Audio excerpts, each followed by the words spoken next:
نمایاں بیٹھنا. ہمارے حضرت فرمایا کرتے تھے کہ آپ کبھی کسی پروگرام میں جائیں تو آپ اسٹیج پر بیٹھا کریں، اوپر بیٹھا کریں. پھر فرمایا کہ کیونکہ جب آپ نیچے بیٹھے ہوں گے نا، پھر جب پہچان کے کہے گا کہ حضرت کو بلائیں جی، اوپر آئیں جی، پھر 4 آدمی اٹھیں گے، ایک ادھر سے پکڑے گا، دوسرے سے پکڑے گا، پھر نفس ہوا اڑے گا. بہت زیادہ نقصان دہ ہے. یہ بہتر ہے کہ پہلے جا کے بیٹھ جائے گا. بڑا کون ہے چھوٹا کون ہے یہ اللہ کو پتہ ہے. بات سمجھے نا؟ تواضع کا تعلق دل کے اندر سے ہوتا ہے، للہیت کا تعلق اندر کی ایک چیز ہے. وہ فرمایا کرتے تھے کہ ہم نے ممبروں پر بولتے ہوئے ایسے لوگ دیکھے کہ جن کے بعض ایسے تھے کہ ان کا نفس دودھ کی طرح دھلا ہوا صاف، اور کونے اور قطروں میں چادروں میں لپٹے ہوئے متکبر دیکھے، جو وہاں بیٹھ کر اپنے عجب کو، تکبر کو، اپنی بڑائی کو سوچ رہے کہ میں بہت بڑا آدمی ہوں. تو یہ اصلاح نفس جو ہے، جب اللہ جل شانہ اس مرحلے سے کسی کو گزار دے نا، تو یہ ایک اندر کی چیز ہوتی ہے. پیر صاحب گولڈا شریف کا کیا شعر ہے، یہاں بیٹھے وہاں بیٹھے، غنیمت ہے ان کی محفل میں جہاں بیٹھے، غنیمت ہے ان کی محفل میں جہاں بیٹھے. کام نظروں سے ہوتا ہے، تکلم سے نہیں. کام نظروں سے ہوتا ہے، تکلم سے. آگے کیا ہے اس کے؟ خواہ ادھر بیٹھ گئے، خواہ ادھر بیٹھ گئے، ادھر بیٹھ گئے، خواہ ادھر بیٹھ گئے، خواہ ادھر بیٹھ گئے. خواہ ادھر بیٹھ گئے. ہمارے بزرگ تھے بڑے اچھے، اللہ تعالیٰ کو غریب کے رحمت کرے.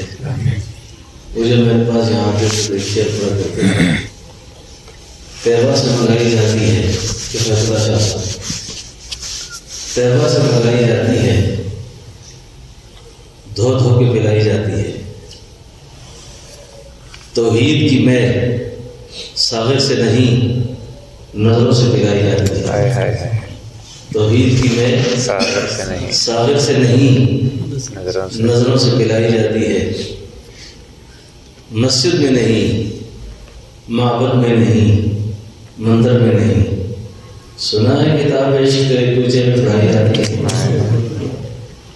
سنا ہے کتاب عشق تیرے کوچے میں پڑھائی جاتی ہے. تیرے کوچے میں پڑھائی جاتی ہے.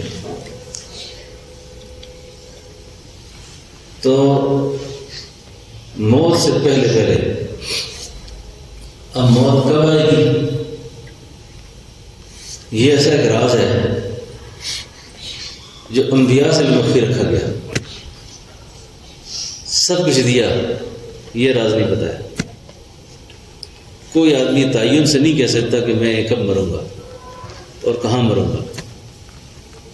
علامات سے بتایا جا سکتا ہے کہ یہ علامات موت ہیں، لیکن سانس صحت مند کا، بیمار کا برابر ہے. ارذل العمر کا اور جوان کا، بچے کا برابر ہے کہ روح اور بدن کا رشتہ کب ٹوٹے گا، جدائی کب واقع ہوگی. اس وقت سے پہلے جو چیز ہمارے لیے ضروری ہے وہ ہے تزکیہ نفس. وہ ہے تزکیہ نفس کہ باطن کی قدورتیں ساری دور ہو جائیں. اسی کو قرآن نے کہا قد افلح من تزکا،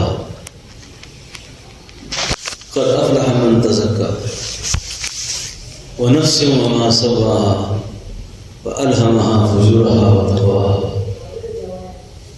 اس وقت سے پہلے ہماری تربیت ہو جائے اور ہمارے نفس کی قدرتیں اور نفس کی کوتاہیاں اور غلطیاں یہ ختم ہو جائیں.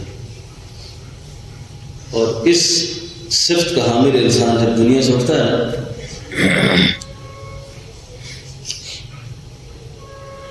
اس شان کا آدمی اس کے قلب کو قلب مطمئنہ کہتے ہیں. اس کے قلب کو کیا کہتے ہیں؟ قلب مطمئنہ. قلب مطمئنہ. اور اس شان کا حامل جب دنیا سے جاتا ہے اس کے لیے قرآن کریم کی یہ آیت ہے یا ایھا النفس المطمئنہ، یا ایھا النفس مطمئنہ مطمئنہ ارجعی الی ربک راضیۃ مرضیہ. خواجہ بہاؤالدین اولیاء حضرت خواجہ بہاؤالدین زکریا ملتانی رحمۃ اللہ علیہ 130 سال کی عمر میں وصال فرمایا. 130 سال. آپ کے صاحبزادہ گرامی قدر تھے جن کا نام تھا حضرت شاہ رب عالم. یہ حضرت شاہ رب عالم آپ کی خدمت میں رہتے تھے. تو ظہر کی نماز پڑھ کر آپ اپنے حجرے میں آرام کے لیے گئے. دروازے پہ دستک ہوئی تو شاہ رب عالم رحمۃ اللہ علیہ باہر نکلے. ایک آدمی کھڑے تھے، کہنے لگے میں نے حضرت سے ملنا ہے. انہوں نے فرمایا وہ ابھی آرام کر رہے ہیں، بعد میں آئے. آپ نے کہا چلو حضرت اگر آرام کر رہے ہیں تو یہ پھر میرا خط تو دے دیں گے. اب اس آدمی نے خط دیا. خط لے کے جو ہی اندر گئے حضرت نے خط کھول کے پڑھا. جو ہی خط کو کھولا اس پہ لکھا تھا بسم اللہ الرحمن الرحیم یا ایھا النفس المطمئنہ. اللہ یا ایھا النفس المطمئنہ ارجعی الی ربک راضیۃ مرضیہ فادخلی فی عبادی وادخلی جنتی. جو ہی پڑھا پڑھتے ہی خواجہ بہاؤالدین کی روح پرواز کر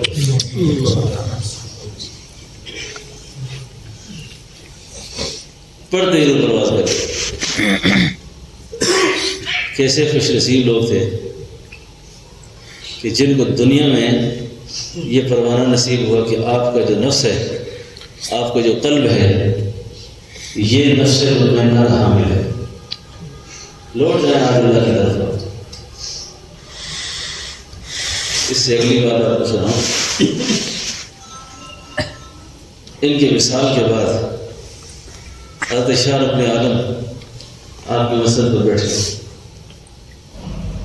پہلا دن تھا نا، پہلے دن ہی اپنے سارے اثاثے، سارا مال دولت سطح کر دیا. ایک مرید نے بڑے کہا حضرت شاہ رب عالم سے آپ کے باپ اتنے بڑے اللہ والے تھے، انہوں نے کبھی ایسا نہیں کیا کہ سب میں دے دیا، آپ نے ایسا کیوں کیا؟ ان کا جواب تھا میرا باپ دنیا کے زہر کا تریاق سمجھتا تھا، اس سانپ کے تریاق کو سمجھتا تھا. میرے پاس اس زہر کا تریاق نہیں ہے. کہیں ایسا نہ ہو کہ یہ دنیا مجھے اپنے ساتھ بھاگ کے لینے جائے. اسی لیے فرماتے ہیں کہ جو دنیا ہے جب تک آدمی کی اصلاح نہ ہو، حد سے زیادہ دنیا دار ہونا یہ بھی بہت قابل اصلاح بات ہے.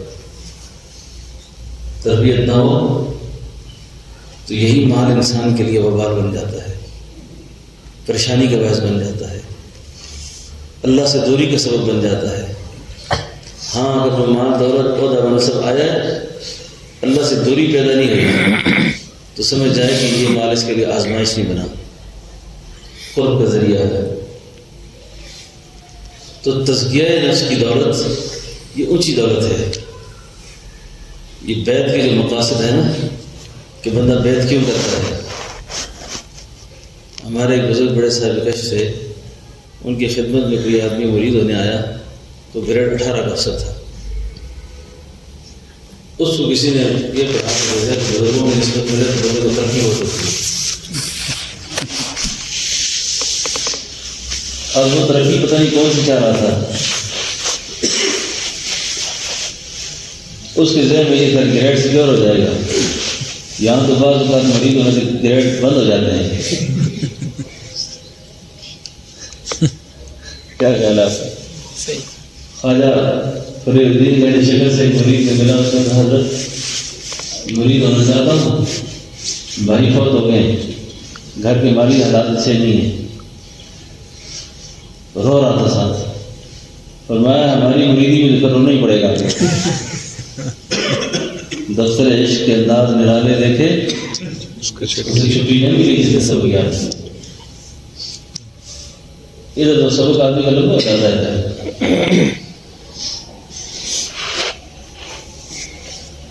تو ترقی کس چیز کی چاہیے؟ دنیا میں بھی ہم اللہ کے محتاج ہیں. ربنا آتنا فی الدنیا حسنہ، اللہ سے حسنہ دنیا مانگنی ہے، اور یہ بھی اللہ نے ہمارے لیے بنائے ہیں.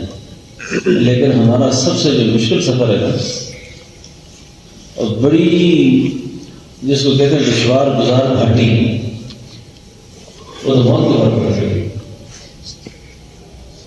وہ گھاٹی موت کی بات ہے، وہ تو لمبا سفر ہے.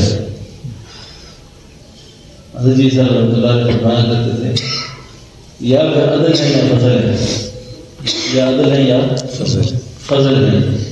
اگر چڑھ گئے عدلوں کے آگے وہاں پھر تو بڑے بڑے کام نہیں کرتے. جی عدل کریں تو تھر تھر کمنوشیاں شانہ والے، جی فضل کریں تو بخشے جہاں میں جے مغالے. کیتی جان حوالے رب دے، میلے چار دنا دے. عید مبارک اس دن ہوگی جس دن پھر ملیں گے. ومن زحزح عن النار وادخل الجنة فقد فاز. جو جہنم کی آگ سے بچا دیا گیا اور جنت میں داخل کر دیا گیا فقد فاز، بس وہ کامیاب ہے. اس سے پہلے کوئی آدمی کسی بزرگی کا مدعی نہ بنے کہ میں یہاں پہنچ گیا، میں یہاں پہنچ گیا. پٹائی سے بچ گئے، پٹائی سے بچ گئے، پروانہ دائیں ہاتھ میں مل گیا، اس کامیابی. اس سے پہلے تو ڈر گئے، رونا ہی رونا ہے. تو بیت کے بھی مقصد تربیت اخلاق ہے. تربیت اخلاق، کردار سازی ہے کہ کم از کم اس مہربان اللہ کا اتنا کھایا پیا میں نے، اس کی دی ہوئی زندگی کو استعمال کیا ہے.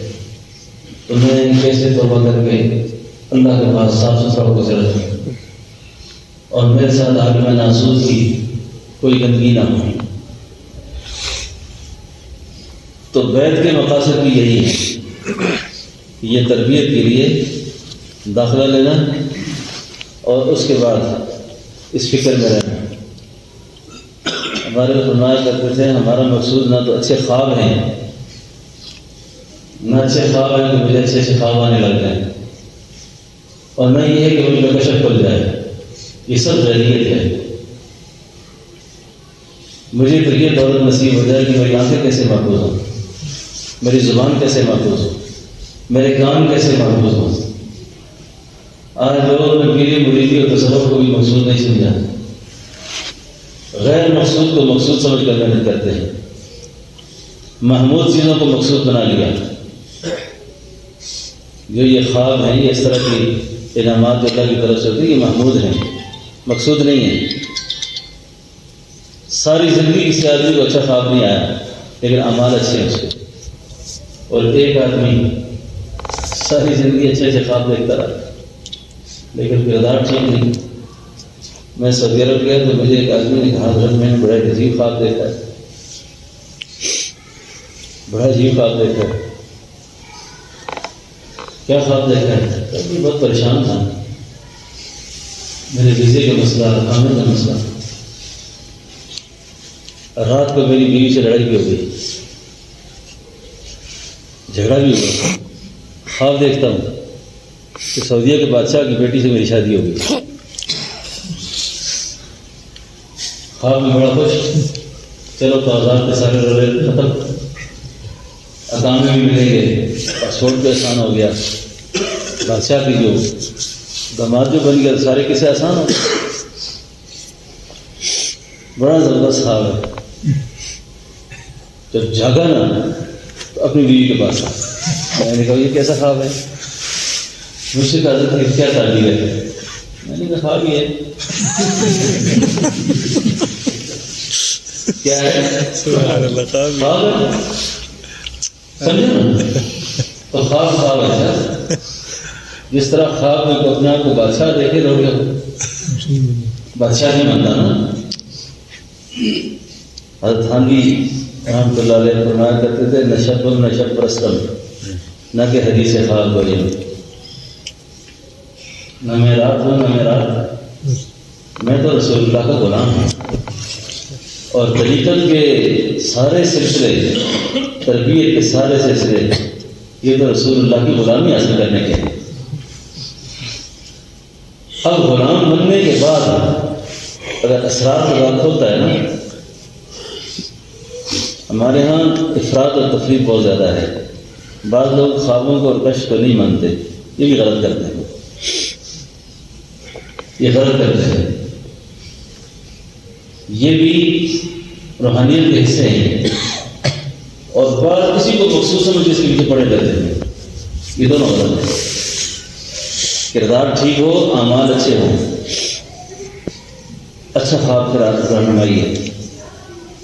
کشف صحیح اللہ کی نعمت ہے، جس کو حدیث میں آتا ہے اتقوا فراست المؤمن ینظر بنور اللہ. اللہ کے پیاروں کی فراست سے ڈرو کہ وہ اللہ کے نور سے دیکھتے ہیں. تو جب آپ کی تزکیہ ہو جاتا ہے، باطل سے غلطیاں ختم ہوتی ہیں، اللہ کے انعامات کے طور پر اللہ آپ کو بیوقوفی سے نکال دیتے ہیں. یہ ہمارے طریقہ عالیہ میں جس آدمی کو لطیفہ سر کا ذکر پورا ہو جائے، لطیفہ سر کی سیر مکمل ہو، اس آدمی کو اللہ جل شانہ کشف صحیح عطا کرتے ہیں.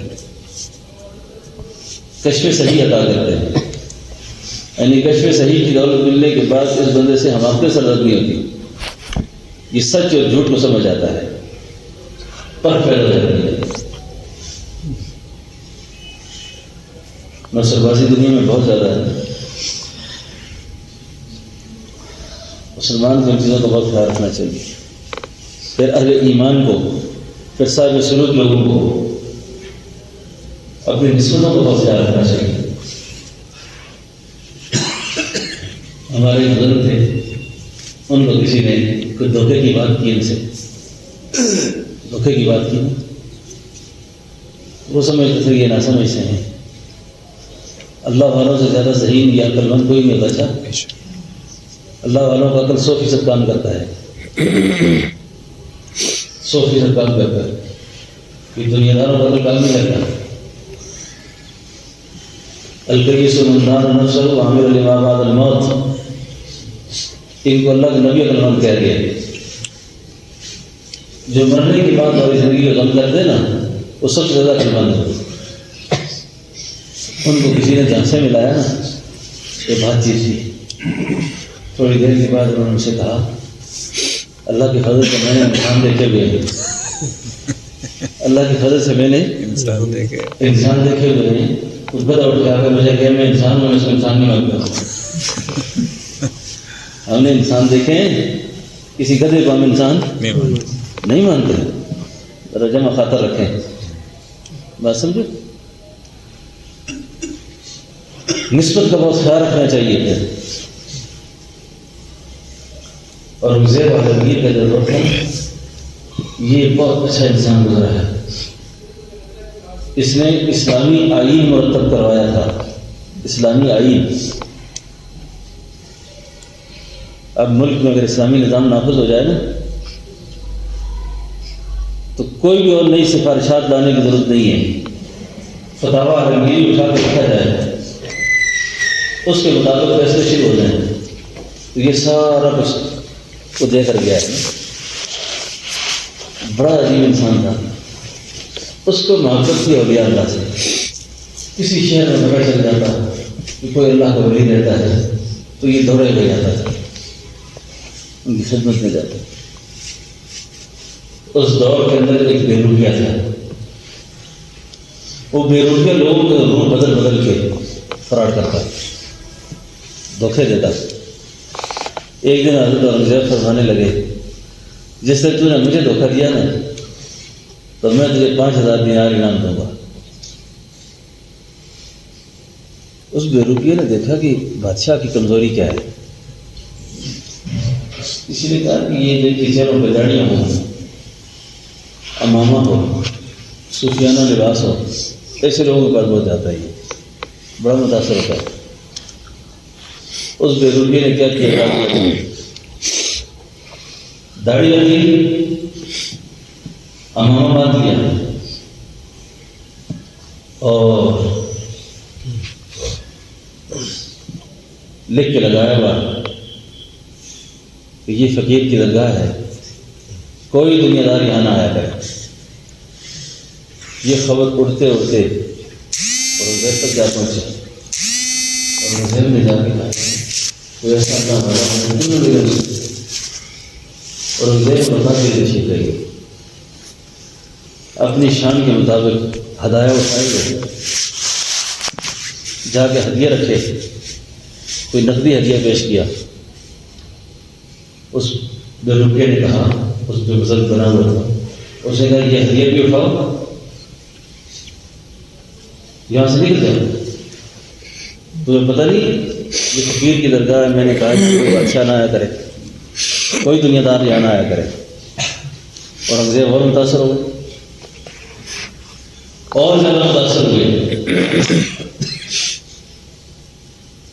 واپس جب آئے تھوڑی دیر کے بعد بے روپیہ گیا، اس نے داڑھی کاٹی، سر سے امامہ اتارا، لباس بے روپیوں والا پہنا، بس آیا بادشاہ کے پاس، میرا انعام دو۔ کہا میں کیسا انعام؟ کہا آپ نے کہ فلاں زمانے میں کہا تھا جب تو نے مجھے دھوکہ دیا نا تو میں اتنا انعام دوں گا تجھے، دیا کہ نہیں دیا؟ اوہو، بادشاہ کو بات یاد، بادشاہ کو جب بات یاد آئی تو میں نے کہا تھا لیکن بے روپیہ ایک سوال ہے تجھ سے میرا، وہ اتنے بڑے ہدایہ میں تجھے دے رہا تھا، وہ اس انعام سے کہیں زیادہ تھے، وہ کیوں نہیں لیا آپ نے؟ یہ بات سننے والی ہے، بے روپیے کا ایمان دیکھے۔ اس بے روپیے نے کہا بادشاہ صاحب بات یہ ہے، اس ولیے کے ساتھ اگر میں وہاں آپ سے فراڈ کر لیتا تو ہندوستان کی خانقاہوں کے سارے اللہ والے بدنام ہو جاتے۔ اس نسبت کے ساتھ فراڈ ایسا نہیں لگتا۔ اللہ کیسی بات کی بے روپیے نے؟ میں اکثر دوستوں سے کہتا رہتا ہوں، ہم پر لوگ بہت اعتماد کرتے ہیں، جوان بچیاں اپنے باپ سے وہ بات نہیں کرتی جو ہم سے کرتی۔ میں ایسے ساتھیوں کو کہتا رہتا ہوں کہ جو ہمیں باپ سے بھی زیادہ شفقت والا سمجھیں تو ہماری دل و نگاہ ان کے لیے کیسی ہونی چاہیے۔ ہمارے فرمایا کرتے تھے یہ ہے نقشبندی سلسلہ، جس آدمی نے یہاں رمضان کی نا یوں اڑ جائے گا۔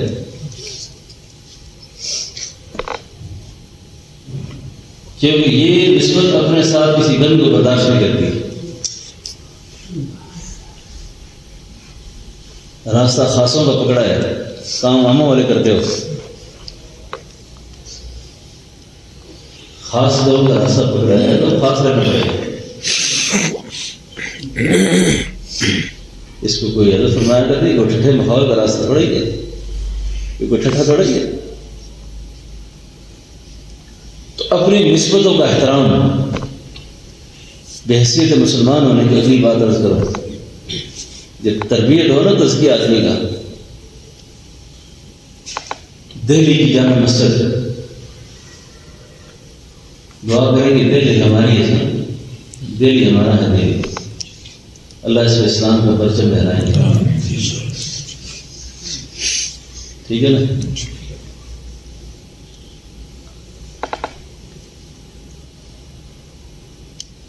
دہلی کی جامع مسجد کے باہر ایک مانگنے والا بیٹھا ہوا ہے، مانگنے والا، اور وہ مانگنے والا ایک ایک کوڑی ایک ایک روپیہ مانگ رہا ہے۔ ایک انگریز آیا دہلی کی مسجد دیکھنے کے لیے، اس نے اپنے بٹوا سے کچھ پیسے نکالے، اس مانگنے والے کو دیے، اور جب اس پرس اپنے جیب میں ڈال رہا تھا گر گیا اس رشکش میں اس بھیکاری نے دیکھے، اس بٹوے کو اٹھایا اور جیب میں ڈال دیا۔ بہت تلاش کیا اس انگریز کو، وہ رش میں نکل گیا تھا، کہیں اٹھا ہی نہیں۔ اس نے وہ بٹوا سنبھال کے رکھا۔ عرصہ دراز کے بعد ایک دن دیکھا کہ وہ انگریز دوبارہ سیڑھیوں سے چڑھ رہا ہے۔ کس نے پہچان لیا اور دوڑ کے جا کے وہ بٹوا اس کو دیا۔ یہ صاحب آپ کا بٹوا ہے، پرس ہے آپ کا، اس میں پیسے ہیں آپ کے۔ یہ تو عرصہ ہو گیا گم ہے، کیوں واپس لے رہے تھے؟ اب مانگنے والا کوڑی کوڑی، اب اس میں ہزاروں رقم پڑی ہوئی ہے، واپس لے رہے ہو؟ اب وہ بے رکیے جو فقیر جو تھا نا، اس نے بھی عجیب بات کی، جتنے اس کو سمجھ تھی۔ اس نے کہا بات یہ ہے، آپ عیسائی ہو، انگریز ہو، میں محمدی ہوں، مجھے غربت نے مجبور کیا تو میں اس طرح سوال کرتا ہوں۔ میں نے اپنے علماء سے یہ بات سنی ہے کہ قیامت والے دن انبیاء کرام کی امتوں کی صفیں لگیں گی۔ آج کے عیسائی یہودی اہل کتاب نہیں ہے جانتا، نہ ان کے پاس اصل کتاب موجود ہے۔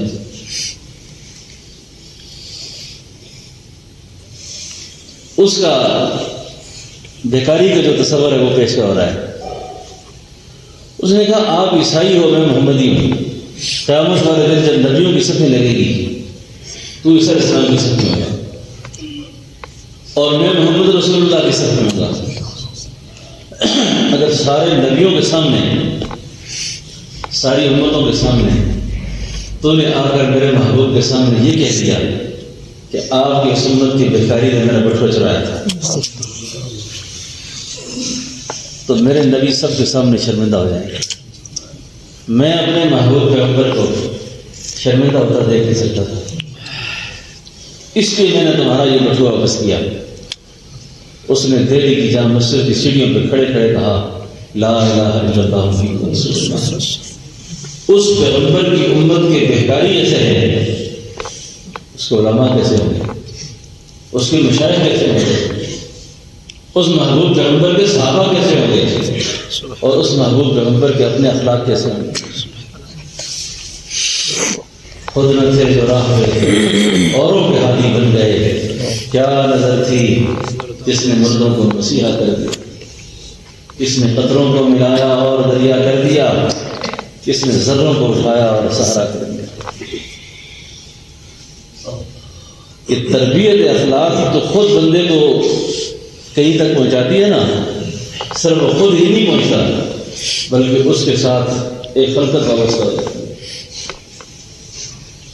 ایک خلقت کی اصلاح ہوتی ہے۔ اس لیے قیدی کو چھڑا نہیں سکتے، یاد رکھیں اس بات کو۔ قیدی کو ایک کو قید سے باہر آنا ہوگا، بیمار کا علاج، وہ خود عوارض میں پھنسا ہوا ہے، کیا علاج کرے گا؟ تو تربیت اور تزکیہ کا جو مضمون ہے، یہ جب بندہ خود مسلح ہو جاتا ہے، اصلاح ہو جاتی ہے نا، وہ خیر بن جاتا ہے امت کے لیے۔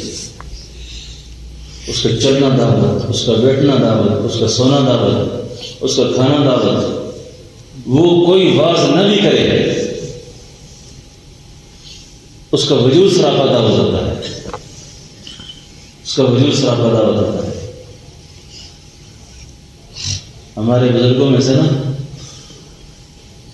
کئی ایک مشائخ کے حالات ایسے آئے ہیں کہ جن کے صرف چہرے کو دیکھ کر انگریزوں نے ہندوؤں نے کہا اس چہرے ہونے والا آدمی جھوٹا نہیں ہو سکتا، اس شخصیت کا آدمی جھوٹا نہیں ہو سکتا۔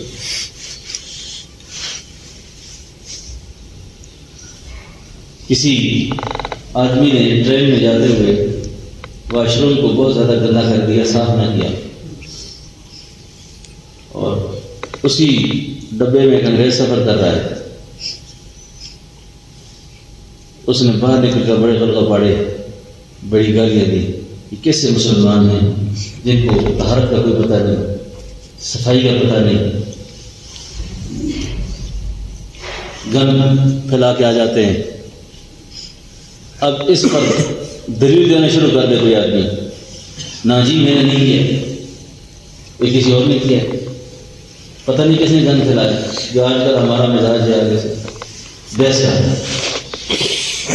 مولانا ریاض صاحب بیٹھے ہوئے تھے، یہ بڑی خاموشی سے اٹھے، جا کے واش روم صاف کیا، اور صاف کرنے کے بعد اس انگریز کو آگے کہا سر اٹھیں، اب ابھی تشریف لے جائیں۔ کہتے ہیں کہ سہارنپور کے اسٹیشن سے اترنے سے پہلے اس انگریز نے کرنا پڑی۔ آج ہم دعوتیں دیتے ہیں لوگوں کو اقوال سے، کس سے؟ اقوال سے۔ تھانوی رحمۃ اللہ علیہ فرمایا کرتے تھے اقوال تب کام کریں گے جب افعال اچھے ہو جائیں۔ اقوال کام تب کرتے ہیں جب افعال غلط ہوں، تو آپ کہیں میرے اقوال سے کام چلے گا۔ قول کہنے والے تو آج کل بہت اچھے اسپیکر آ گئے ہیں، ان کو کیا کہتے ہیں؟ Motivation speaker. موٹیویشن اسپیکر ایک نماز نہیں پڑھتا، باتیں ایسی بیچتے ہیں کہ بندہ حیران ہو جاتا ہے، تو پھر بندہ موٹیویشن اسپیکر ہی رہے گا بس۔ تو اقوال اور افعال یہ دو چیزیں ہیں، اپنے افعال کو درست رکھنا، اور نبی کریم صلی اللہ علیہ وسلم کی سنت کو، آپ کی شریعت کو پیش نظر رکھ کر چلنا، اور سمجھ جائے جہاں نفس آ رہا ہے، نفس وہ چھوڑ دو، اس کام کو، نفس آیا وہ پیچھے ہو جائے، کیونکہ اس کام کا نہ کرنا زیادہ بہتر ہے۔ میں نے تمہیں بزرگوں سے یہ بھی سنا ہے کہ اگر قرآن نفس کے لیے پڑھے گا جہنم میں جائے گا،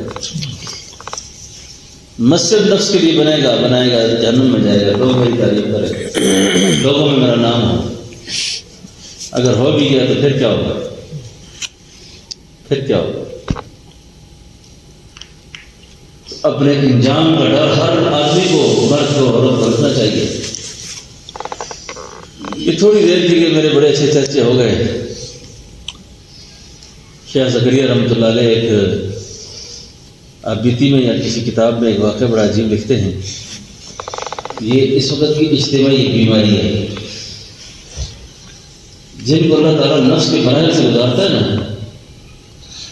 ان کی کوئی تعریف کرے، ان پر کوئی شعر کہے، ان کا نفس ہوا میں نہیں اڑتا۔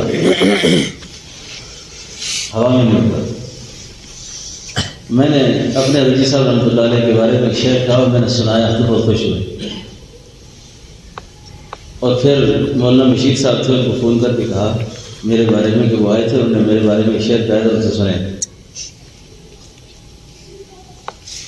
شعر کسی کا تھا، میں نے اس کو تھوڑا سا آگے پیچھے کر کے کچھ کہہ دیا۔ اب کوئی اور آدمی جب حضرت سے ایسی بات کرتا تو اس کو بہت تکلیف ہوتی کہ یہ نفس سے کہہ رہا ہے، روح سے نہیں کہہ رہا ہے، کہ نفس کی آواز میں روح کی آواز میں فرق ہوتا ہے، کہ یہ عقیدت ہے، احترام ہے، یا کوئی اور چیز ہے۔ یہ جیسے شاہ حکیم اختر صاحب رحمۃ اللہ علیہ کے بارے میں ان کے مریدین شعراء طائب صاحب بہت اچھا کلام پڑھتے نا، تو میں نے خود بھی دیکھا حکیم صاحب فرمایا کرتے تھے، وہی جو شیخ میرے بارے میں دوبارہ سنا، ایک مولوی صاحب میرے ساتھ بیٹھے کہتے تھے یہ کیا کہہ رہے بزرگ، میں نے کہا یہ گزرے ہوئے ہیں. حضرت فرعون نے کہا تھا نا ربکم الاعلی، منصور نے بھی کہا تھا نا الحق. بات تو ایک ہے، بات تو ایک ہے نا. منصور نے کہا انا الحق، فرعون نے کہا انا ربکم الاعلی. کسی صوفی سے پوچھا کہ سزا تو دونوں کی ایک تھی، آپ منصور کو اللہ والا سمجھتے ہیں اور فرعون کو خدا کا باغی سمجھتے ہیں. نیا بات یہ ہے منصور نے یہ سب کچھ نفس سے گزر کر کہا ہے، فرعون نے نفس کے ساتھ کہا ہے. نفس سے گزر کے کہنا اور چیز ہے، نفس کے ساتھ کہنا اور چیز ہے. اس کا یہ مطلب نہیں کہ جو منصور نے کہا وہ ٹھیک ہے، اس کا یہ مطلب نہیں ہے. علماء ظاہر جو تھے انہوں نے ان پر فتویٰ دیا کہ اس کی سزا پھانسی ہے، تاکہ کوئی نتو پھیرا اٹھ کر کل یہ دعوے نہ کر بیٹھے. میں نے اپنے عزیز صاحب سے پوچھا، میں نے کہا حضرت وہ کیا تھا، وہ کیا تھا؟ فرمایا جس وقت وہ مراقبے میں بیٹھے نا، اس نے اپنے دائیں بائیں اوپر نیچے ہر طرف انوارات ہی انوارات دیکھے اور اپنے وجود کو اللہ کے نام میں گم پایا. ان کے منہ سے نکل گیا انا الحق.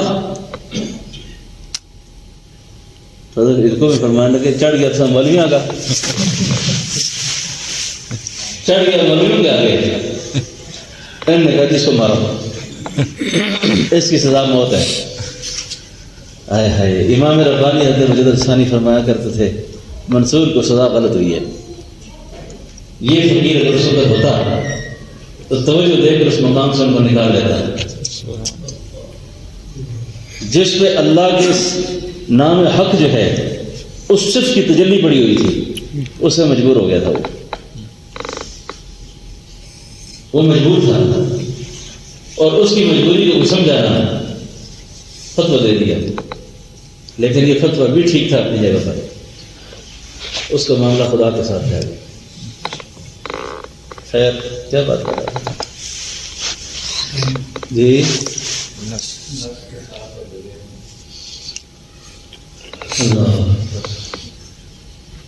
تو جب آدمی کی وہ شعر کہا نا، شعر کہا نا، یہ جھوٹی جو تعریف ہوتی ہے نا یہ ٹھیک نہیں ہوتی. عقیدت اور احترام جو ہوتا ہے. میں حرم شریف میں گیا اعتکاف کے دوران، مدینہ نہیں ہوں، ہندوستان کے پاکستان کے بہت سے اکابر اعتکاف بیٹھے ہوئے تھے. میں نے بہت سے بزرگوں کو مالش کی، خدمت کی، لیکن میرا روحانی التفات کسی طرف نہیں ہوا. روحانی التفات کہ یہ مجھے کچھ توجہ دے دیں یا میں ان سے کچھ اخذ کروں. ان کے احترام، کئی بزرگوں کو میں کھانا ملا کر دیا، ان کے کپڑے دھوبی سے سی کرا کے لائے، بہت احترام الحمدللہ موقع دیا. لیکن میں نے حضرت سے کہا حضرت میری نگاہ پھری نہیں ہے، میرا خیال تبدیل نہیں ہوا کہ ان سے بزرگوں سے تعلق نہ ہوتا تو آج ان سے تعلق رکھتا. حضرت اس پر میرے شعر ہے. کیا شعر ہے؟ میں کہا گلستان میں جا کر ہر ایک گل کو دیکھا، گلستان میں جا کر ہر ایک گل کو دیکھا، نہ تیری سی رنگت نہ تیری سی بو ہے. میں نے کہا اس کا دوسرا اس طرح ہے، گلستان میں جا کے ہر ایک گل کو دیکھا، تیری ہی سی رنگت تیری ہی سی بو ہے. لیکن میں نے کہا حضرت نہ تیری ہی سی رنگت نہ تیری ہی سی بو والی بات، نہ تیری سی رنگت نہ تیری سی، اس پر نا یہ تو سلوک کا سفر ہے نا. یقین جانے اس کے بعد جب شیخ کی توجہ مکمل پڑتی ہے نا، سبحان اللہ پھر رنگ لاتی ہے. پھر رنگ لاتی ہے کہ یہ بڑا یکسو ہے، اب یہ مجھے چھوڑے گا نہیں کبھی بھی۔ تو اس کے بعد حضرت نے فرمایا کہ اللہ کا جو نام ہے نا، یہ ہر کے میں کوئی دینے والی چیز نہیں ہے۔ کوئی آ جائے گی اس کو، ہاں جی ہاں بھائی یہ کیا کر، پھر 20 سال کے بعد 2 سال بعد السلام علیکم میں آپ کا مرید ہوں۔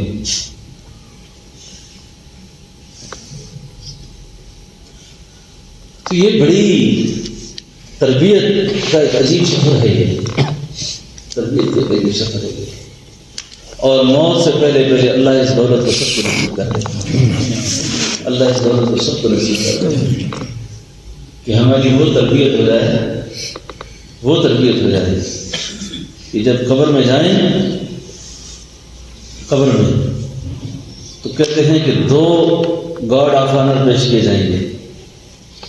قبر میں جاتے 2 سلوٹ ہوں گے، 2 سلامیاں ہوں گی۔ یہ جاتے وقت بھی ادھر لوگ اتار رہے ہیں، ہمیں نہیں پتا ہوتا کہ کیا ہو رہا ہے، لیکن تو کچھ اور ہوتا ہے۔ اللہ کے حبیب علیہ السلام نے فرمایا اگر تم کو یہ بات کھل جائے نا کہ وہاں کیا ہوتا ہے، تم میت دفنانے چھوڑ دو۔ اس وقت میت پر کیا گزرتی ہے کہ ایک ناآشنا ماحول میں جاتا ہے، وہ زمین کے اوپر کے پیٹ سے نیچے کے پیٹ میں جاتا ہے، اور ایک الگ جہان ہے وہ برزخ کا۔ وہاں کے قوانین کی سارے مختلف قسم کے ہیں، لیکن جو خدا کے ہو کے گئے ان کو فرمایا 2 قسم کے سلام آتے ہیں۔ پہلا سلام قولا من رب الرحیم، یہ پہلا گاڈ آف آنر ہے۔ اب یہ خوش ہو گیا، پھر تسلی آتی ہے سلام علیکم طبتم فادخلوها خالدین، یہ دوسرا گاڈ آف آنر ہے۔ اب یہ جب دوسرا گاڈ آف آنر پیش ہوتا ہے نا، اس کی قبر کو اللہ تا حد نگاہ کشادہ کر دیتے ہیں، تا حد نگاہ کشادہ ہو جاتی ہے۔ اسی لیے رسول اللہ صلی اللہ علیہ وسلم نے فرمایا اس امتی کا ڈیر نہ سمجھے۔ یہ آج کل جو میڈیا پہ نئے نئے لوگ آ گئے نا، اور نہ یہ ڈیری میں کیا ہوتا ہے، یہ ڈیری میں کیا ہوتا ہے، اسی ڈھیر میں ہوتا ہے سارا کچھ۔ کچھ بدبخت کہتے ہیں عذاب ہی نہیں ہوتا، یہاں عذاب روح ہوتا ہے، یہ تو عرفی قبر ہے، یہ تو عرفی قبر ہے۔ اور بھی بات یہ ہے غلطیاں جسم کرے روح دونوں کریں، سزا اللہ سے روح کو دے، عقل مانگتی۔ فرعون کے اوپر عذاب خدا پیش کرتا ہے، روز کی نہیں کرتا، اس کی میت ہو جائے گھر میں پڑی ہوئی۔ اب مجھے نہیں سمجھ آ رہی، آپ کو نہیں سمجھ آ رہی، لیکن اللہ کے اس نظام میں قدرت کام کر رہا ہے۔ اللہ اس سختی سے سب کی حفاظت کرتا ہے۔ میں اکثر جو ہے نا یہ بات سنتا رہتا ہوں، اور اپنا کوئی پیارا فوت ہو جائے نا، اپنا کوئی تعلق والا، اپنا کوئی تعلق والا، اس کو لاوارث چھوڑ کے نہیں جانا چاہیے، لاوارثوں کی طرف یہ نہیں قدم کرنا چاہیے۔ اس کی قبر پر اتنی دیر رہنا چاہیے جتنی دیر تک ایک اونٹ ذبح کر کے پیس کر کے جب تک تقسیم نہ کیا جائے، اور جتنا وقت وہ اونٹ کی تقسیم پہ لگتا ہے اتنا وقت قبر پہ رہنا چاہیے، اور دعا استغفار پہ لگا رہنا چاہیے۔ ہم تو یہی کہیں گے بس وہ مہمان آئے تھے، بریانی بڑی اچھی پکائی تھی، چارپائیاں بھی گھر میں تھی، بستر بھی پورے تھے، مہمان عزت سے رخصت ہو گئے۔ اور افسوس ہے ان مہمانوں پر بھی، افسوس ہے ان لواحقین پر بھی کہ میت کی موجودگی میں یہ اشر ہوتا ہے۔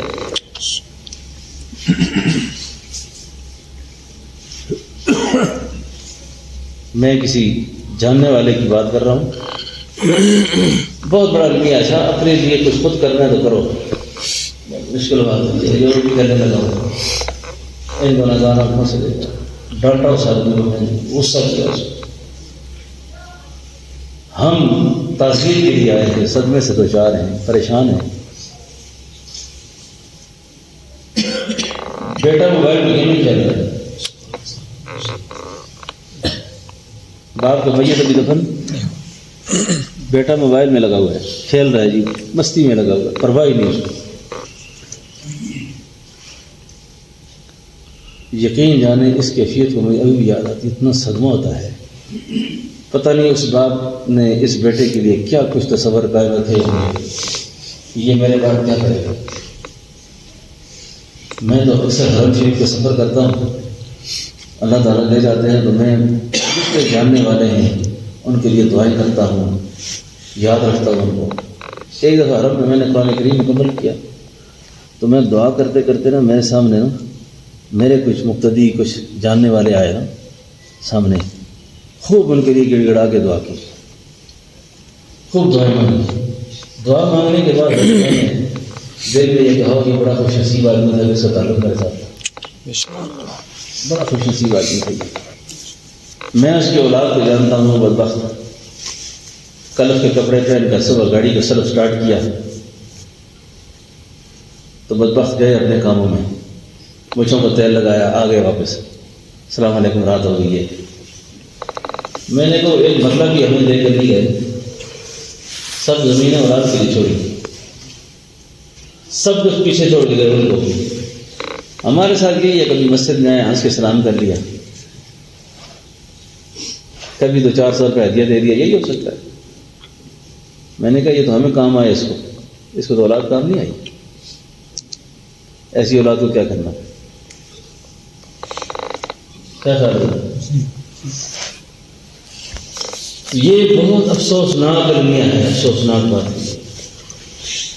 اسی باغ گیٹ سے ایک باپ فوت ہوا. یہ باپ بڑے بدنصیب لوگ ہوتے ہیں نا جن کو بیٹیاں اچھی نہیں لگتی، بچے اچھی نہیں لگتی، بیٹیوں کے حقوق کا استحصال کر دیتے، وراثت میں حصہ نہیں لیتے اور بیٹیوں کے ساتھ وہ تعلق رکھتے ہیں جو انتہائی نامناسب قسم کا ہوتا ہے، اور بیٹوں کو نواز دیتے ہیں. میرے پاس ایک بڑا ناسمجھ قسم کا ملک آیا تو اپنی بڑی تعریف کی ہوئی. میں سب کچھ پوتوں کا نام کر دیا ہو کیوں؟ ہمیں چنگے لگنے جی، بیٹے کے نام نہیں کیا نا، بیٹیوں میں تھی.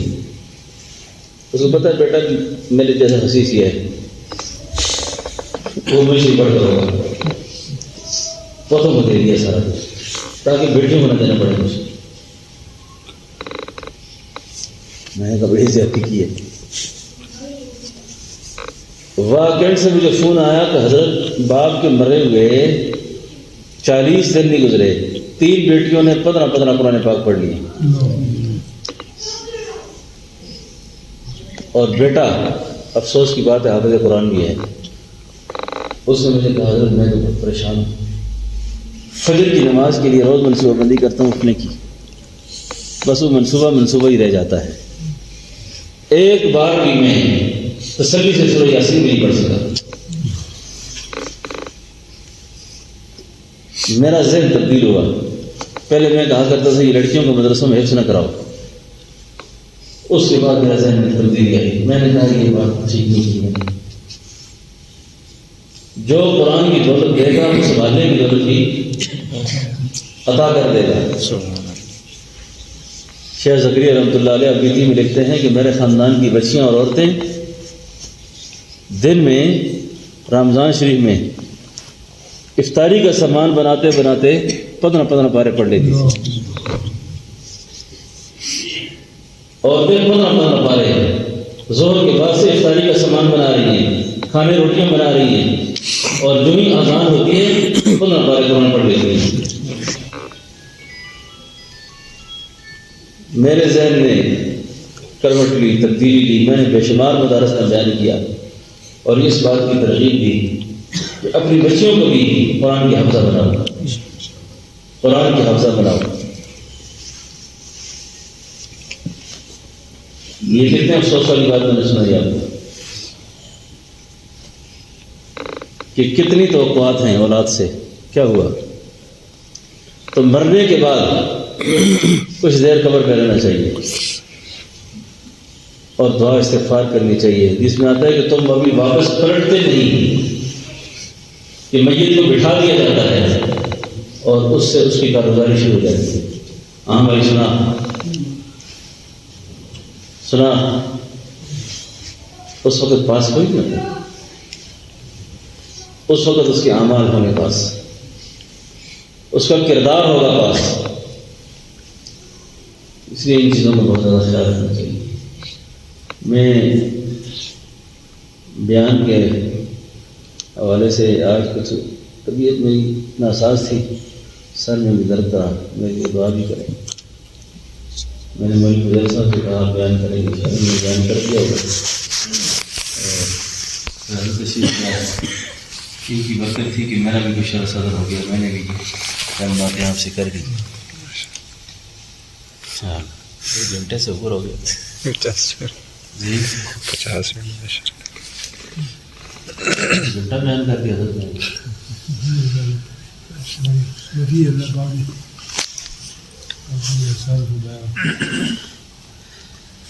مجھے اللہ تعالیٰ نے حرم کے سفر میں بلا لیا ہے۔ ہاں کل صبح کی فلائٹ سے انشاءاللہ میں جا رہا ہوں، کل صبح انشاءاللہ۔ بس وہ اس کے کام ہے اپنے، جب بلا لے، بلانا بھی اس کا ہے، نہ بلانا بھی، یہ سارے فیصلے وہاں سے ہوتے ہیں۔ میں انشاءاللہ 5 دن کے لیے جا رہا ہوں، اگلی جمعرات کے حلقے میں انشاءاللہ آپ کی ملاقات ہوگی، بدھ کو واپسی انشاءاللہ، کل صبح جائیں گے انشاءاللہ اور بدھ والے دن واپسی ہو جائے گی۔ 2 دن مکہ مکرمہ میں رہیں گے اور 3 دن مدینہ منورہ میں رہیں گے، اور تیسرے دن مدینہ منورہ سے بدھ والے دن واپسی ہو جائے گی، اور جمعرات کے انشاءاللہ جے رب حیاتی بخشی ملسا نال نصیباں دے۔ پنجابی میں ایک بزرگ کہتے نا، مولانا غلام رسول، یہ ایسا آدمی تھا نا، یہ نماز میں کھڑے ہو گئے، نماز میں تو مجذوبیت تھی، اللہ کے سامنے کھڑے ہیں، سوچا کیسی نماز ہے یہ، تو نماز میں منہ سے نکل گیا چمنی بچ تیل لیاں، نماز میں منہ سے نکل گیا چمنی بچ تیل لیاں، وساں دمان آتے ملنے دی ویل لیاں۔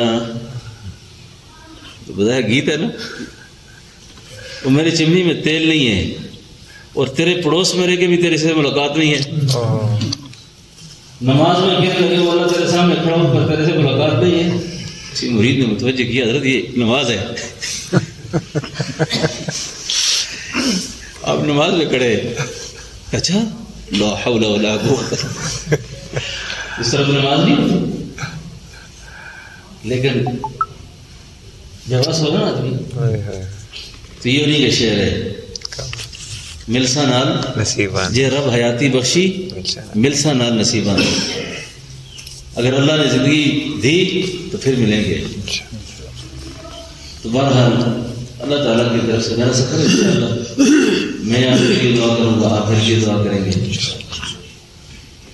اور اس سے میں نے ایک ہمارے بزرگ تھے، میرے شیخ بھی تھے، استاد بھی تھے،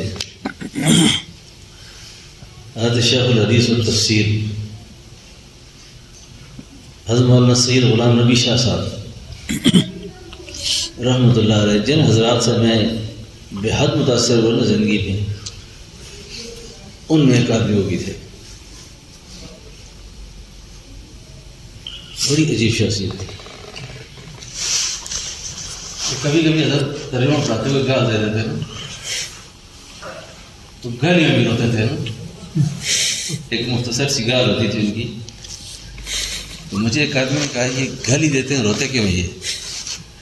میں نے کہا ان کی گالی بھی فیض والی ہے، یہ گالی نفس کے ساتھ نہیں دے رہی ہے، گالی بھی نفس کے ساتھ کسی باطل فرقے کا رد کرتے نا جب،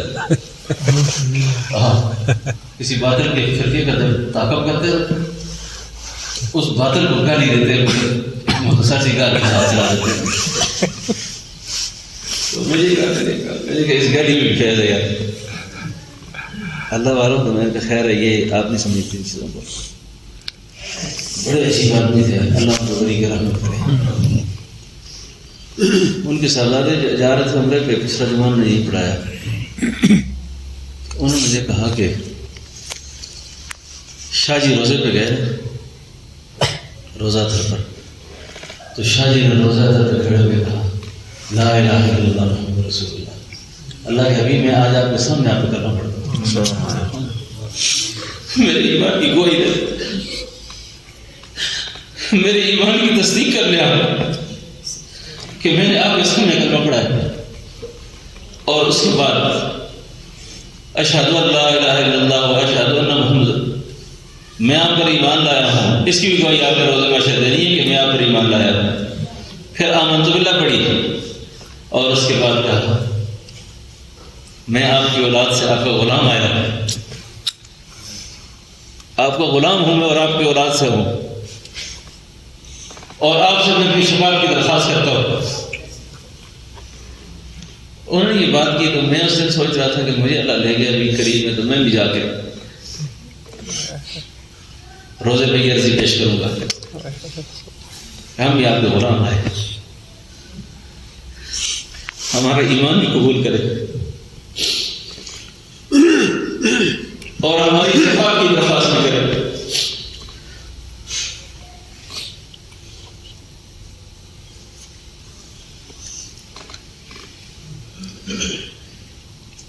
آج کل میں سوچا تھا کہ مدینہ منورہ جانے سے پہلے اس کتاب کا مطالعہ پورا کروں گا. یہ قاضی ایاز رحمۃ اللہ علیہ کی کتاب ہے شفا. تو کل میں اس کو پڑھتے پڑھتے بڑے عجیب مضامین ہیں اس کے اندر. یہ بہت ہی عجیب و غریب کتاب ہے. قاضی ایاز مالکی رحمۃ اللہ علیہ کی کتاب ہے یہ. تو اس پر انہوں نے بڑی عجیب بات لکھی ہے روزہ اتھر کے حوالے سے. روزہ اتھر کے حوالے سے فرماتے ہیں کہ میں جن علماء سے جن مشائخ سے ملا ہوں میں نے ان سے سنا ہے، یہ کوئی قرآن حدیث کا حوالہ نہیں دے رہے سر، ان سے میں نے سنا ہے کہ جب آپ روزہ اتھر پہ جائیں تو روزہ مبارک پہ جا کے کہیں ان اللہ و ملائکتہ یصلون علی النبی، یہ آیت کریمہ پڑھے یا ایھا الذین آمنوا صلوا علیہ وسلموا تسلیما. جب آپ یہ پڑھ لینا یعنی اللہ فرماتے ہیں میں اللہ خود اور میرے فرشتے رسول اللہ صلی اللہ علیہ وسلم پر درود و سلام پڑھتے ہیں اور ایمان والے تم بھی پڑھو. تو کہنے لگے کہ اس کے بعد نا 70 بار یہ پڑھو صلی اللہ علیہ یا محمد، صلی اللہ علیہ یا محمد، یا محمد. یہ درود پڑھو 70 دفعہ. اور جب 70 بار آپ یہ درود پڑھ لیں تو فرماتے تھے کہ فرشتہ خبردار کرتا ہے اے فلاں شخص، اے فلاں شخص، تجھ پر اللہ کی رحمت ہو، اب تو یہاں آیا ہے، اب تیری کوئی حاجت ضائع نہیں جائے گی، اب تیری کوئی ضرورت ایسی نہیں ہے جو پوری نہ ہو، تیری کوئی حاجت ایسی نہیں ہے جو پوری نہ کی جائے، تیری کوئی ایسی حاجت نہیں ہے جو پوری نہ کی جائے. تو روزہ اتھر پہ جا کر اللہ لے جائے تو فوٹو نہیں کھنچوانے. اچھا یہ آج کل میں ابھی مدد سے بھی بات کر رہا تھا کہ فوٹو کھنچوانے کا جو بیماری ہے نا، 2 مقامات کو خاص طور پر بچائیں، بیت اللہ کو اور روزہ انور کو. یہ مقام ادب ہے، یہ مقام ریا نہیں ہے. یہ فوٹو نکل گیا تو کیا ہو گیا؟ آپ کو کوئی چاند لگ جائے گا آپ کے ساتھ، اعمال ضائع ہو جائے گا، ریاکاری آ جائے گی. تو روزہ اتھر پہ جانے والا کم از کم یہ حرکت کبھی نہ کرے. وہاں سلام پیش کیا جا رہا ہے، ساتھ ساتھ وہ موبائل چل رہا ہے، جھوٹ سے منہ بنا کر رو رہے ہیں. یہ تو وہ مقامات تھے جہاں پہ سیدنا حضرت جنید اور بایزید سے لوگ سانسیں روک کر گزرتے تھے، سانس روک کر اونچا سانس بھی نہ لینا، اس کا بھی بہت زیادہ خیال رکھنا چاہیے۔ کوئی ایسی حرکت نہیں کرنی چاہیے جو بارگاہ رسالت کی عظمت کی مراد اونچی آواز نہیں کرنی چاہیے۔ یا ایھا الذین آمنوا لا ترفعوا اصواتکم فوق صوت النبی، وہاں جالیوں کے سامنے لکھا ہوا ہے، یہ موٹی آیت حروف میں لکھی ہوئی، وہاں سلام پڑھے، درود پڑھے، سلام پڑھے، درود پڑھے، اور باقی جتنے اچھے اعمال ہو سکتے ہیں وہ کرے۔ باقی میں نے آپ سے کافی بات کر لی ہے، اللہ تعالیٰ سے دعا ہے کہ اللہ پاک قبول فرمائے۔ کچھ ساتھی بیت کی نیت سے آئیں، میں انشاءاللہ کلمات توبہ پڑھتے ہیں، ساتھی آگے آ جائیں بیت والا۔